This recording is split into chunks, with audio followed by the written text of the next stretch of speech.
Radar Master de volta, e de volta ele também aqui, nosso querido advogado criminalista Diego Cazé, que já veio aqui nos socorrer, trazendo explicações interessantíssimas, muito importantes para você, para mim, para toda a sociedade. A gente estava agora discutindo aqui sobre a questão da calúnia, que todo mundo agora, porque tem uma rede social, quer ter o direito de sair acusando, xingando quem quer que seja de crime. Tem até uma posição do STJ que eu vou falar para vocês já já qual é, sobre esse assunto. Mas antes, o que a gente combinou com o Diego foi dele trazer um assunto pauta quente aqui, que é sobre o cyberbullying.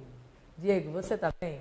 Estou bem, Tatiana, melhor agora com a sua companhia e estar aqui de volta aos estúdios da TV Master, sempre com pautas interessantíssimas, a quais pretendo contribuir aqui humildemente hoje para discutir um tema que está em alta, sobretudo aqui na Paraíba, pela aprovação de um novo projeto de lei que instituiu o cyberbullying, ou o combate ao cyberbullying, a esta cultura de cancelamento, a esses discursos de ódio, esses comentários reiterados contra uma determinada pessoa, que agregam, né, Tatiana, sobre o dia a dia e o cotidiano dela, um pesar, um prejuízo à sua honra, à sua imagem, à sua integridade, às vezes, inclusive, psicológica e até mesmo física. E é isso que a gente quer discutir aqui hoje. É uma satisfação sempre voltar aqui aos estúdios sobre a sua companhia, Tatiana. Muito bem. Então, Diego, aproveita para contar aí o que é bullying e por que esse projeto de lei está vindo, o que a gente pode esperar de mudança no comportamento das pessoas, né? Na verdade, aqui eu digo o seguinte, o brasileiro está com mania de legislação para tudo, né? São 3 coisas que o brasileiro...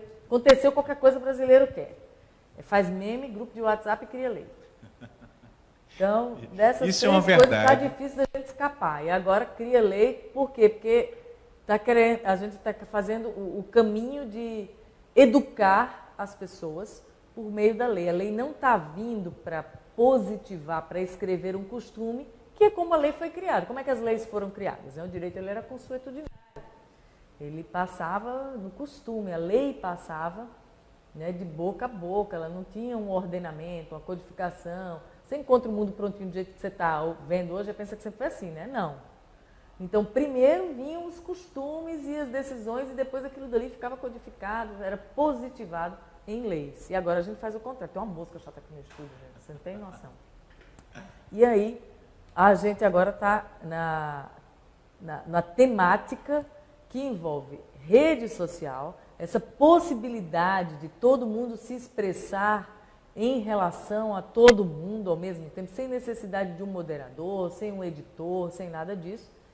E surgiu a figura que mistura tudo isso, que é o cyberbullying. Perfeito, Tatiana, perfeito. Sua análise parte de uma compreensão que a gente sempre tem que ter quando se pauta sobre qualquer novo projeto de lei ou qualquer nova lei aprovada, como essa que citei a vocês aqui, aprovada recentemente pela Assembleia Paraibana, que instituiu, inclusive, o Dia de Combate ao Cyberbullying e recomenda-se algumas práticas educativas voltadas ali a alunos do ensino médio e fundamental, sobre a importância de se observar alguns comportamentos éticos e alguns excessos de linguagem para não se configurar até mesmo potenciais crimes contra a honra a partir da utilização de redes sociais, dos quais, se menores, responderiam os pais, ou se maiores, ainda assim poderiam responder pela prática de crime. E o crime de cyberbullying, embora que ainda não previsto numa legislação específica, ele também está sendo discutido em outro projeto de lei, pautado na Câmara dos Deputados, e permeia algumas discussões que a gente vai traçar hoje aqui, como o cyberstalking, né, o crime novo criado no artigo 147A, que é o de perseguição. Mas, a rigor, o que Tatiana nos observa é muito pertinente. Necessariamente, nós precisaríamos de uma lei para instituir esta cultura de respeito ao próximo, essa cultura de limite a um discurso de ódio, ainda que seja nas redes sociais. Essa é a autorreflexão que nós devemos fazer enquanto sociedade num primeiro momento. A lei, ela deveria positivar um costume, e por isso que há muitas leis que não têm a eficácia no seu dia a dia. Então, essa legislação recém-aprovada, seja aqui a da Paraíba, que instituiu este Dia do Combate ao cyberbullying, seja as legislações que estão por vir na Câmara dos Deputados, inclusive de criminalizar esse tipo de conduta da qual a gente vai discutir e conversar um pouco mais a respeito hoje, elas não têm o condão por si só de acabar com esta prática. Que prática é esta, Cazé?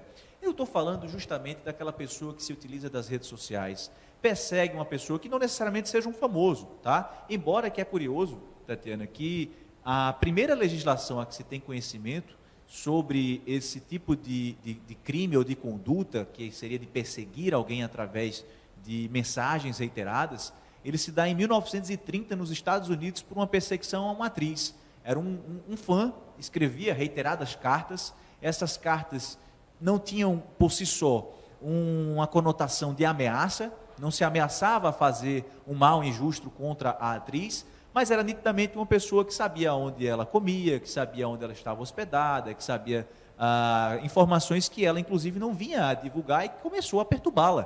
Começou a perturbá-la de tamanha forma que ela começou a evitar ir naqueles determinados locais que ela sempre foi, que ela tinha costume de ir, começou a perturbá-la de tamanha forma que ela passou a ter ali um desgaste emocional em razão daquelas comunicações que, veja, a época era feita por carta.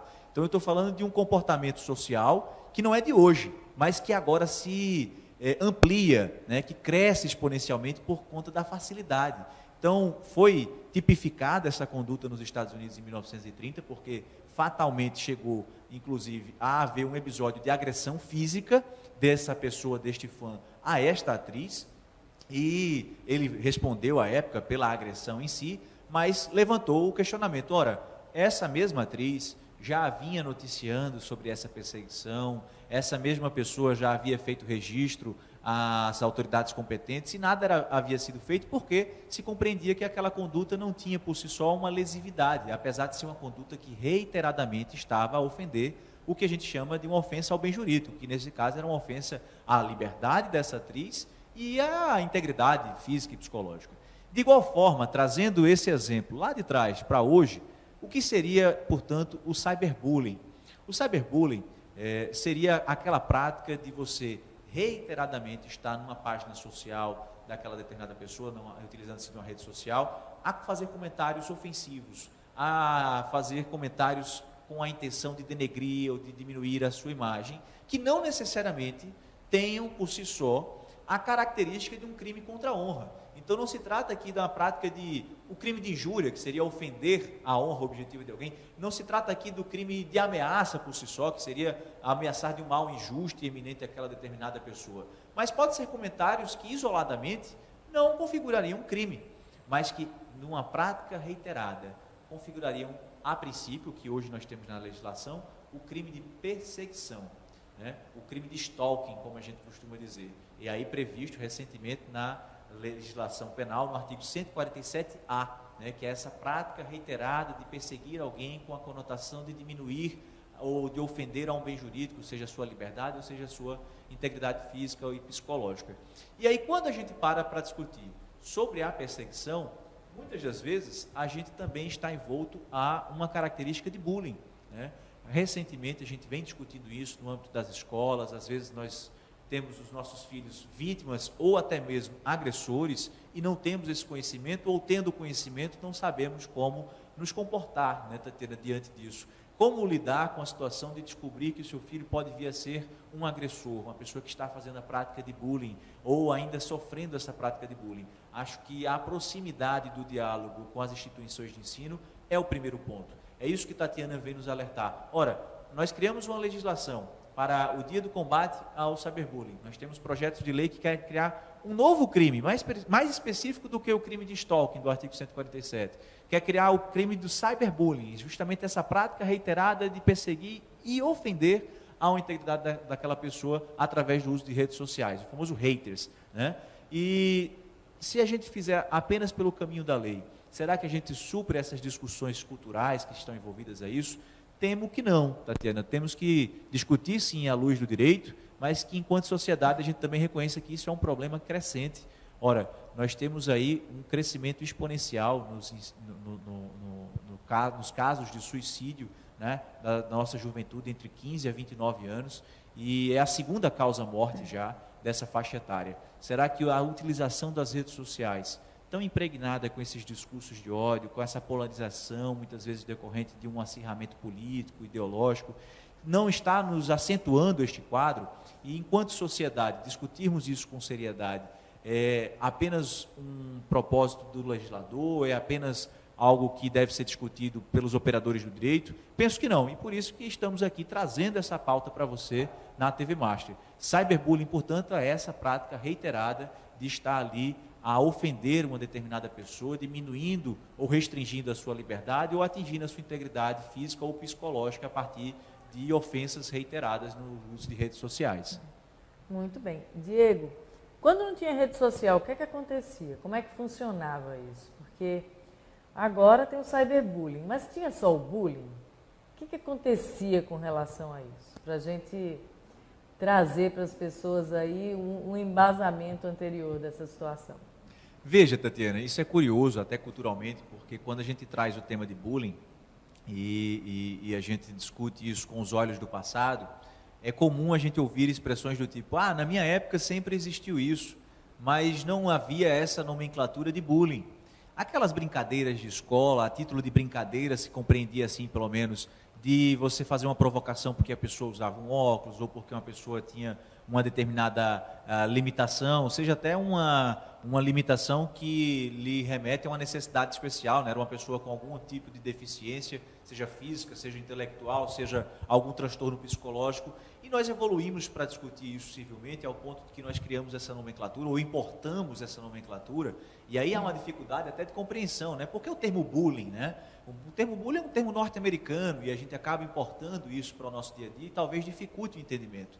Mas, antigamente, se discutia a prática de bullying sobre o viés de outras práticas criminosas como as que eu citei. Então, se você tivesse uma prática de ofender a uma determinada pessoa, a xingá-la, chamar de um nome que indiscutivelmente tende a denegrir a sua honra, você poderia estar em curso no crime de injúria, né? Se você imputa àquela pessoa algo que sabidamente é falso, eu conto uma história sobre Tatiana que eu sei que não é verdadeira, apenas para constrangê-la perante outras pessoas, eu estou em curso no crime de difamação, né? E se eu, ainda assim, achando pouco, reputo a Tatiana, além de uma história sabidamente falsa, a prática de um crime que eu sei que ela não cometeu, eu tenho uma forma qualificada e um crime próprio, que é o crime de calúnia, né? Esses crimes estão previstos como crimes contra a honra no Código Penal e sempre estiveram. Aproveitar que você já falou a palavra calúnia aí para dizer o seguinte, não apenas a pessoa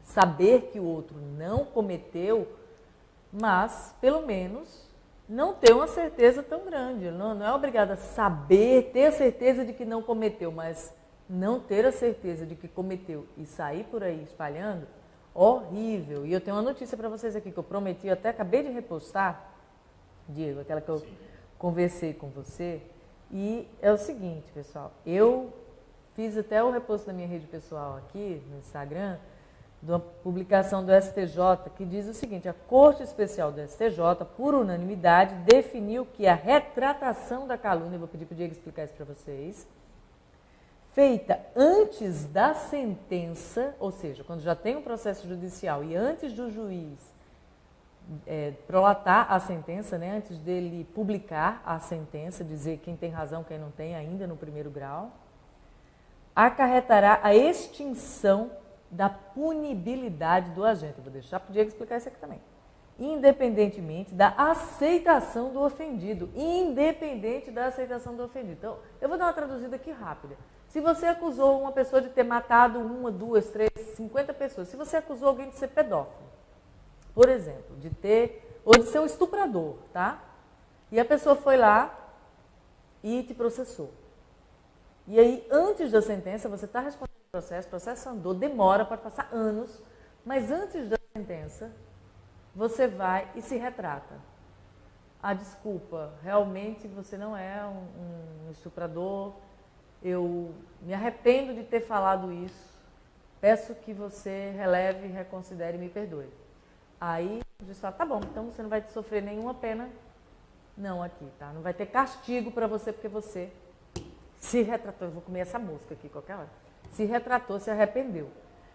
para mim, eu já coloquei até minha opinião aqui, para mim isso é um incentivo à prática do crime de calúnia. Por quê? Porque a gente sabe muito bem que a notícia de que a pessoa cometeu o crime, ela se espalha muito mais do que a notícia de que era mentira. Muito mais rapidamente, né? Um dos exemplos que eu dei aqui essa semana foi a história de que o Trump teria incentivado aquelas invasões ao Capitólio onde pessoas foram mortas. E depois de toda a investigação do FBI sobre a era do governo do Biden, o opositor que venceu, ficou caracterizado de que não havia qualquer envolvimento dele. Até a fala que tentaram deturpar, dizendo que ele quem tinha incentivado, a fala dele era marcha, republicana e pacificamente. Você não ficou sabendo disso, você vai ficar sabendo se você escutar o Radar Master, porque eu conto. Mas a calúnia, ela sai andando, a retratação, ela fica paradinha, assim, ela se arrasta no máximo.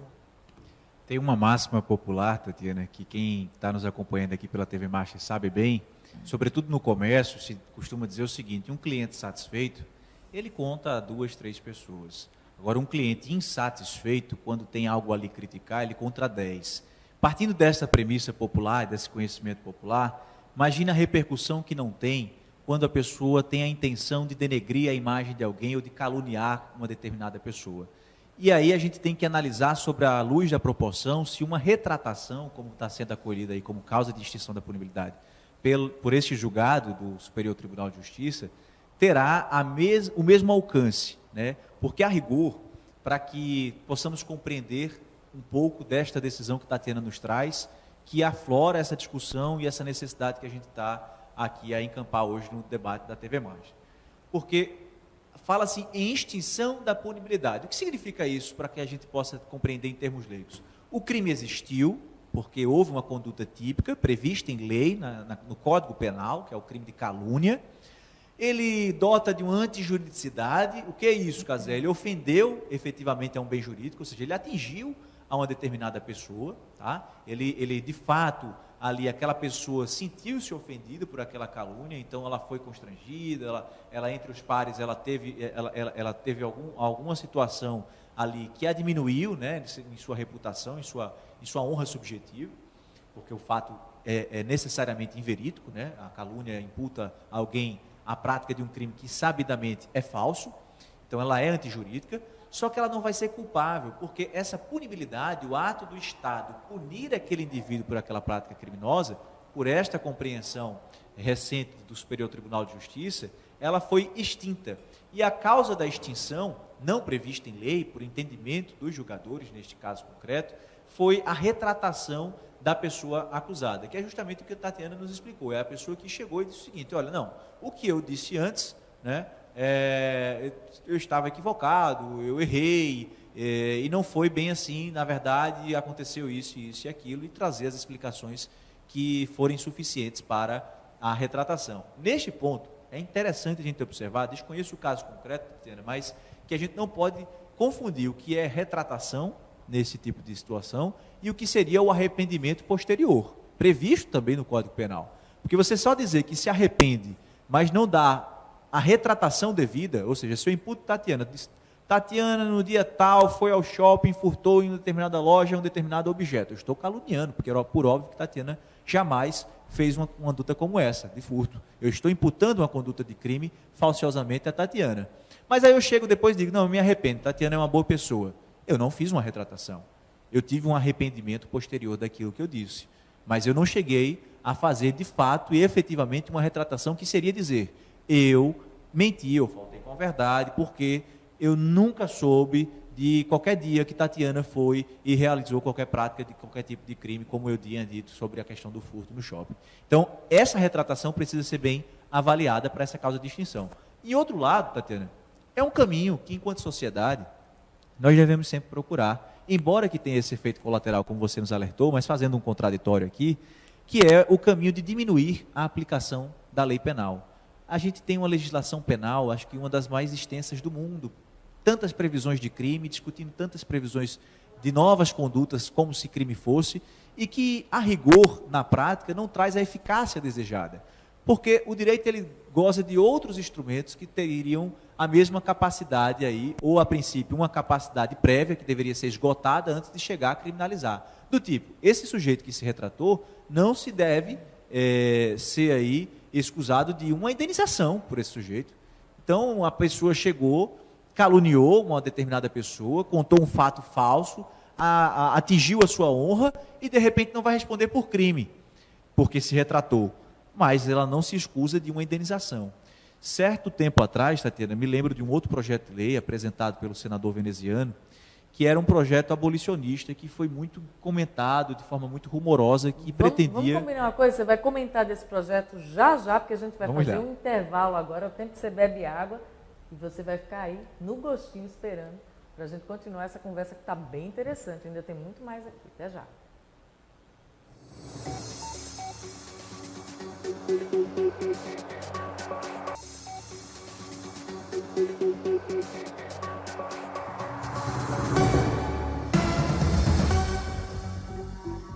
De volta aqui no estúdio do Radar Master, continuando o nosso bate-papo com o advogado criminalista Diego Cazé, que está falando conosco hoje sobre cyberbullying e outras cositas mais.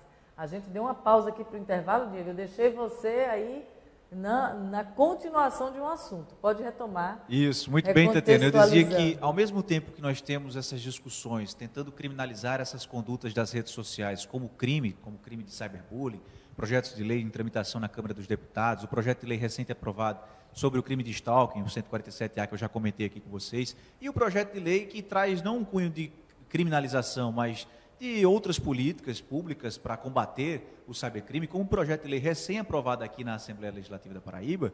Nessa mesma discussão, alguns anos atrás, houve um projeto de lei proposto pelo senador veneziano, que era tentando abolir a utilização do direito penal para os crimes contra a honra e trazendo outras tipificações de quando houvesse essa maior gravidade, porque entendia que o caminho, enquanto sociedade, é sempre diminuir a utilização da lei penal. E aí há essa balança que nós devemos encontrar. De que forma nós vamos coibir essa prática que seja danos? Veja o caso recente, né, Tatiana, que tomou as redes sociais do filho da cantora Valquíria, né?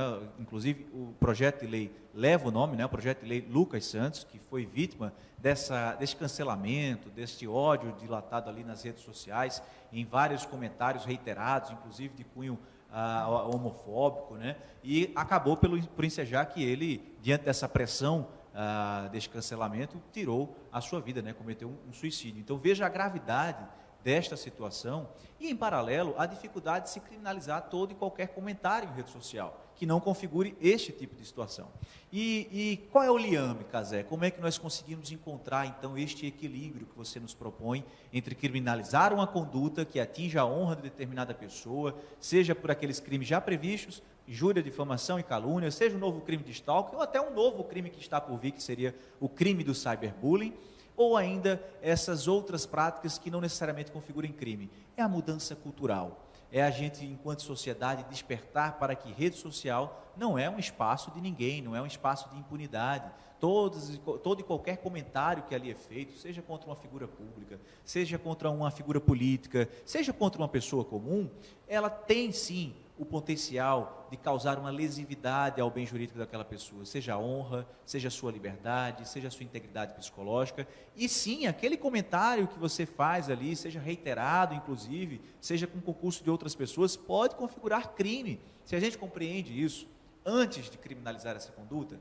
a gente pode adotar outras posturas sociais, como fez a Assembleia Legislativa Paraibana agora, nesta semana, quando foi sancionado pelo governador a nova lei que instituiu o Dia de Combate ao Cyberbullying, previu algumas medidas como atendimento preferencial às vítimas do cyberbullying em alguns espaços de atendimento, né? A Assembleia Legislativa do Rio Grande do Norte, também na semana passada, aprovou o projeto de lei Lucas Santos, com a mesma nomenclatura em razão do episódio que ocorreu, que instituiu uma parceria entre as escolas, onde vai prever agora um cartaz com algumas orientações sobre a prática do cyberbullying, como denunciar, né? E outras medidas culturais que a gente sempre deve estar buscando para que a gente possa afastar essa prática do nosso dia a dia e se comunicar sempre com mais diálogo, aberto a uma conversação, ainda que em oposições ideológicas ou oposições políticas, mas sem ofender ao próximo. Este é o caminho que a gente deve buscar, né, Tatiana? Diminuir o ódio nas redes sociais. É tanto ódio que está sendo aí proferido por tantas pessoas que a gente acaba tendo que criminalizar essas condutas antes mesmo de discutir o motivo dessas situações. E o motivo, eu acho que é essa falta de empatia no uso das redes sociais, essa falta de uma compreensão de que rede social, internet, guarda sim espaço da lei e responsabilidades cíveis e criminais. É verdade, inclusive já tem julgamento que diz que o administrador do grupo de WhatsApp, ele é responsável, sim, por eventuais crimes que estejam sendo cometidos ali, viu? Só para vocês ficarem atentos a isso, quem for administrador do grupo recente julgado do WhatsApp, STJ, inclusive, previu a indenização sobre essa divulgação, né, indevida. No caso, previu a indenização por divulgação de conversas privadas, aí não precisa nem ser em grupo de WhatsApp. Isso. Aí você está numa conversa, tem uma conversa com a pessoa e quer contar para outra, manda o print lá, por exemplo, né? Porque o print já é um documento. Qualquer outra coisa que fosse assim mais alterada, não sei se vai caracterizar, mas o print, digamos que é algo ali que teria mais uma robustez de evidência. Aí sim, essa decisão é bem recente também, fizemos postagens sobre isso e vamos fazer mais, mas é de se ter muito cuidado. Agora, o que o Diego está falando? O Diego está falando, eu vou traduzir aqui para você, se ficou alguma dúvida, de uma maneira bem simples. Não precisa ter crime para tudo que não se deve fazer. Nem tudo que a gente deve evitar tem que ser um crime. Perfeito. Né? E tem que ter uma lei para isso também. Veja só, faz tempo que você não recebe o gemidão do WhatsApp, né? Nem o negão da toalha. Faz tempo que você não recebe. Mas por quê? Teve uma lei dizendo que é proibido mandar ou enganar as pessoas com o negão da toalha lá ou com o gemidão do WhatsApp? Não tem. Mas o que acontece? As próprias pessoas dos grupos, as que são vítimas, elas reclamam, elas acham chato, elas criam os seus próprios mecanismos de punição ali, né, dentro da razoabilidade. E aí se vai fazendo essa educação. O combate à fake news dentro de grupos, hoje em dia é muito mais difícil ver uma fake news num grupo. Eu estou falando, gente, pode conversar comigo sobre grupo, viu? Porque o que eu tenho de grupo não é brincadeira, é muito. E a própria sociedade vai criando esses filtros que não necessariamente estão previstos em lei e, sobretudo, não necessariamente estão previstos como crime, né, Tatiana? E às vezes são muito mais eficazes, como, por exemplo, o combate à fake news. Você, antes de divulgar uma determinada notícia, checar ali alguma outra fonte de informação alternativa, mais oficial, sobre essa questão da questão cultural ali de pegadinhas, né, como o famoso gemidão. E aí, culturalmente, isso vai sendo mal visto, mal aceito e as pessoas vão inibindo essas condutas. A gente está sofrendo agora da criminalização excessiva, né? A gente está sofrendo da criminalização de condenar fake news o que não é fake news. Uma pessoa está publicando um estudo sobre a imunização sem vacina, a imunização com vacina, a imunização que um organismo provoca porque esteve em contato com o próprio vírus e a imunização que o organismo também não é nem que o organismo provoca, o organismo tem, por ter sido exposto à contaminação pela vacina, a pessoa foi divulgar esse estudo que foi acusado de fake news. A pessoa nem viu o estudo, estava fazendo uma referência, mas já tiraram do ar e não fizeram nenhuma análise do estudo. Né? Assim, o cara postou, tira do ar. E olha que precedente perigoso para fingir uma censura. Ou seja, nunca foi pela ciência. Não é pela ciência que está se fazendo um combate à informação. O combate à informação e não à desinformação é pela narrativa, não é pela ciência. Se você fala aquilo que eu concordo com o meu boss está dizendo, está tudo bem. Se não, a gente já está vendo aí criar, inclusive, o Ministério da Justiça, nada mais me surpreenderá. E me lembrou também o começo dessas iniciativas, levando tanto em consideração os nossos mecanismos, né? O marco digital que a gente teve aí, e a Lei Carolina Dickmann, que também é uma lei que ganhou o nome de um fato, como a gente estava conversando aqui no nosso intervalo de hoje. A gente tem que acabar um pouco com essa cultura, Tatiana, de criar leis em relação a alguns episódios que acontecem. Não que os episódios não mereçam a nossa atenção, nosso apoio político, a discussão social em volta disso. Mas a criação de leis por conta desses episódios, muitas das vezes é uma discussão assoberbada, que não passa por outras reflexões. Veja o quanto é comum ter projetos de lei sobre o mesmo objeto em tramitação na Câmara dos Deputados. Esse em específico da criação do cyberbullying tem logo uns 4. Então, a gente precisa, até mesmo para ter um melhor aproveitamento sobre a discussão da matéria, ter um pouco de cautela antes de se criar uma lei penal, criando algumas proposituras como essa aqui da Assembleia Legislativa Paraibana, que é uma propositura com louvor, que não traz necessariamente uma previsão de crime, mas reconhece o problema enquanto sociedade, de que a gente precisa discutir sobre o cyberbullying e que enquanto sociedade, na verdade, a gente precisa ter essa bandeira de combate a essa prática, seja conversando com os nossos filhos, na condição de vítima ou de agressores, seja sabendo que isso é uma prática corriqueira nas redes sociais e que redes sociais não é, como se imaginava outrora, uma terra de de ninguém. E outro ponto interessante que eu vou deixar engatilhado aqui, Tatiana, hoje nós não vamos conseguir nos debruçar, mas para provocar o nosso amigo e nossa amiga da TV Master para futuros debates, é sobre a prova digital daquela pessoa que foi vítima desse tipo de crime também. Você comentou há pouco sobre o print de uma conversa de WhatsApp e presume-se que aquele print, ela documentalmente tem uma maior segurança. Mas será que ela vale de fato como uma prova? E aí fica essa provocação. Não necessariamente, a gente tem que ter adotado algumas medidas sobre a cadeia de custódia da obtenção desta prova para que de fato ela tenha algum valor jurídico. Então você que foi vítima de um determinado crime, ou até mesmo acusado injustamente de determinado crime, tem que, a rigor, ter essa cautela na hora de se preservar em algumas provas, na hora de se documentar sobre esses episódios que são inerentes ali às próprias redes sociais, à própria internet. Então, a internet não é terra de ninguém, a lei se aplica, inclusive a lei penal, mas para que a gente possa se documentar e extrair aqueles fatos que ocorreram no mundo virtual para o mundo real, a gente precisa discutir com seriedade o entendimento jurídico de preservação dessas provas digitais, mas isso fica aí, Tatiana, para os próximos capítulos em que terei a satisfação de voltar aqui e contribuir com este programa maravilhoso, que sempre é uma satisfação estar aqui.